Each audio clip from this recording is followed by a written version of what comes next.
Hi, I'm Fernie.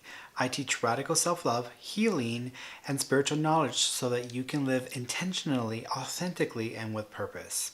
On today's video, we are going to talk about knowing the authentic self.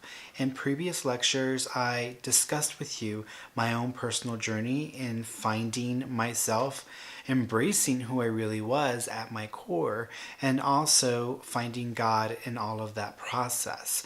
And then in our second video, we discussed ways that you could begin to implement change in your life to begin to embrace your authentic self and what to expect when you begin that process. So in this video, we are going to talk about your authentic self and what that actually is, because a lot of you don't really know who you are.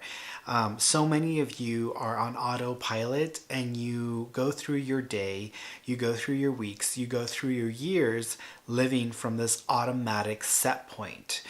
And you believe yourself to be that which you throw yourself into, all that you put energetically into, and your circumstances, your goals, your accomplishments. So you believe yourself to be those things. For example, if you are a mother with children and a family and you're responsible for supporting that family, you believe that that is who you are. If you are a corporate ladder climber and you're trying to rise up and build a name for yourself and to achieve greatness within that process, you believe yourself to be those accomplishments. And there's so many times that I talk to people who believe themselves to be those things that they put their energy into or that they're striving for. But you're none of those things. You actually are that which is and will continue to be regardless of those circumstances and those experiences. So it's, I think, crucial to understand for you to know who you really are. I think it's crucial that you know who you really are. And it's really not going to happen until you start to ask yourself, who am I? Because a lot of people, like I said, they go on autopilot. There was a study done a few years ago in Japan, and after there was some economic crisis and situations where people were losing their jobs, there was a huge increase in suicides amongst men because they basically didn't know who they were. I mean, they were always their work, their job. So the moment that they lost their jobs, they killed themselves. They self-destructed. They didn't know who they were at that point. And I can definitely relate to that because a lot of people believe themselves to be their work, to be their families. And when they lose things, they lose a lot of the things that they've worked very hard for. They just forget themselves, or they don't even know who they are, and they self-destruct. And they begin to self-medicate. They begin to hurt themselves because they don't know what other way to live. So for you, if you do know who you are authentically, great. You're ahead of the game there.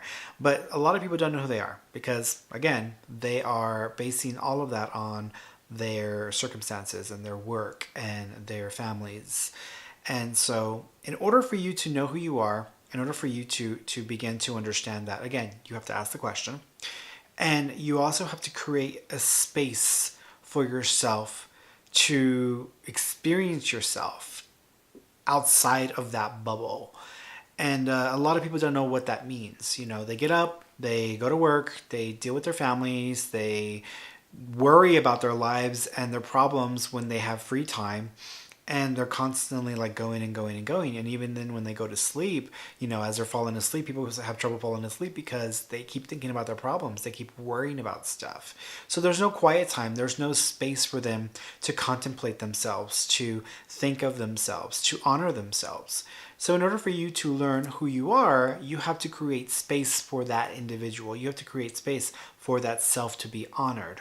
And there's a lot of different ways you can do that. A really great way, and one of the most popular ways around the world throughout many different cultures and religions, is through meditation. And meditation, a lot of people who don't know what meditation is simply the act of quieting the mind and being in the moment, being in the present moment. That's it. There are different forms of meditation. There are different ways to meditate and to achieve different states. There are different guided meditations, but it comes down to the simple act of being aware and present in the moment. That is it. And the easiest way to meditate is simply just to sit down in a comfortable position, make sure you don't have a lot of distractions, and go ahead and close your eyes and just breathe in and out and just pay attention to your breathing.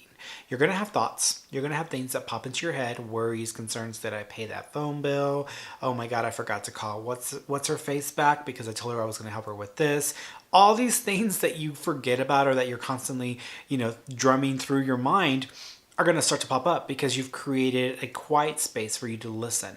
And all those things will come up and you may actually start to feel more anxious. I know a lot of people who have mentioned that they don't like to meditate because it makes them anxious and makes them feel like they're not doing anything or accomplishing anything. That is the point. The point is to create a quiet space, a space where you can be self-aware, can be aware of the present moment, and just to allow yourself to be without actively engaging in any activity or anything that supports the you that you've become acclimated to, the you that you've gotten used to being. So when you create that quiet space, that quiet time, all these things are going to come up in your mind, and you've got to learn through trial and error. You've got to learn to just let those things be and then go. And you think of it like a ticker tape. Have you ever seen the TV or the news? And there's always this little ticker tape at the bottom where there's, news flashes and stock market prices and all that just going by. That's how thoughts are. Thoughts come into your mind and then they go out of your mind. And that's all that they do. Your brain is designed to process information. And so you're always going to have information flowing in and information flowing out. Whether you choose to act on that is your choice, and most of us do. The moment we have a thought, we act on it. The moment that we have an emotion or fear or a feeling, we have a reaction, we act on it.